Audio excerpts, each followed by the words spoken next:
Can I ask you a question? Yeah, of course you can.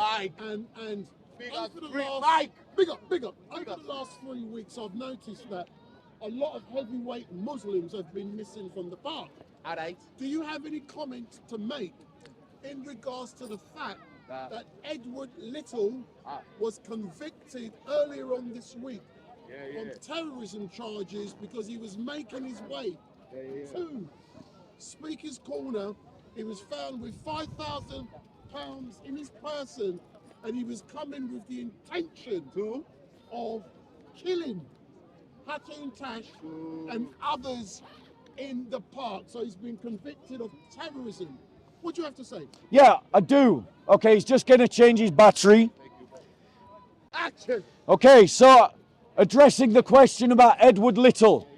Did anyone see the news about Edward Little being imprisoned for life for planning and conspiring an act of terrorism to kill Christians in this park? Primarily a Christian sister, a convert from Islam, known as Hatun Tash. But make no mistake, I am also probably one of the people that Edward Little would have wanted to kill, an Islamist.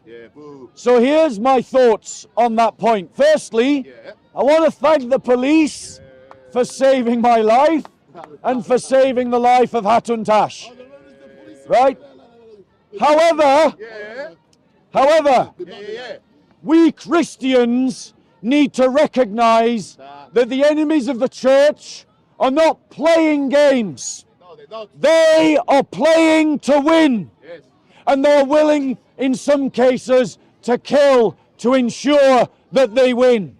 And I want to say to you, soy boy, lily-livered, yellow-backed, middle-class, cowardly Christians, that your polite cup of tea, have a piece of cake kind of Christianity, let's treat the church like a hobby and a social network, is not going to cut it.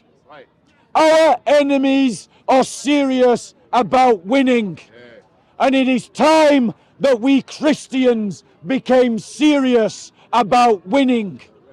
Not living in harmony, not upholding liberal secular society, but seeing Christ's reign and rule throughout every part of our society. God wills it. Deus vult. As Christians, we must organize ourselves appropriately, because the fact of the matter is, as we have seen in this park, the police often do not act. There was a murder attempt upon Hatun Tash last year.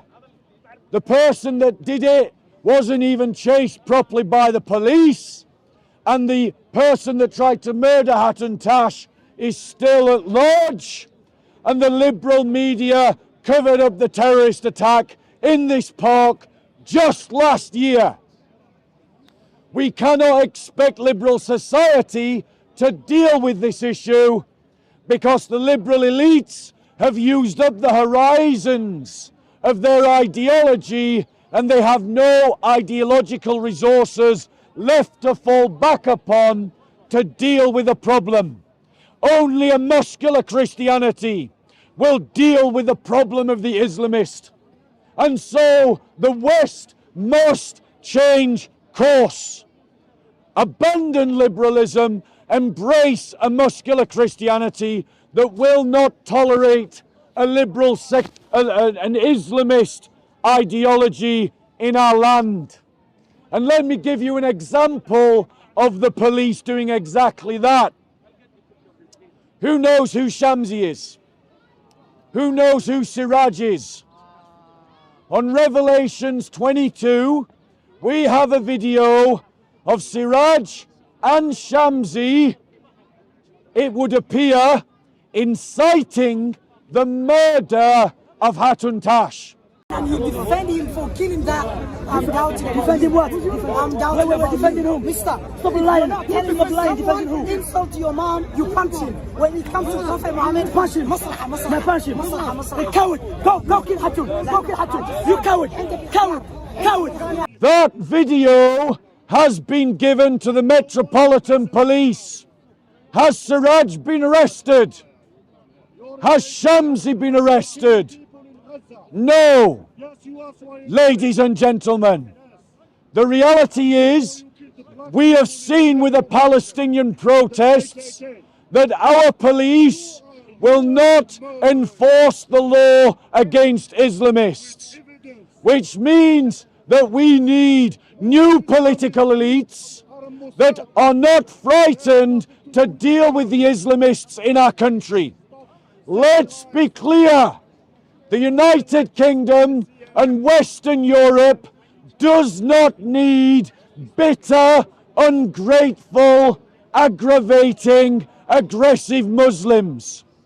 Those Muslims need us.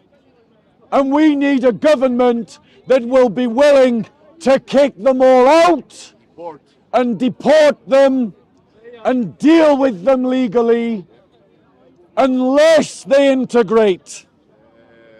And that's what I have to say about the Edward Little question. Any other questions, ladies and gentlemen?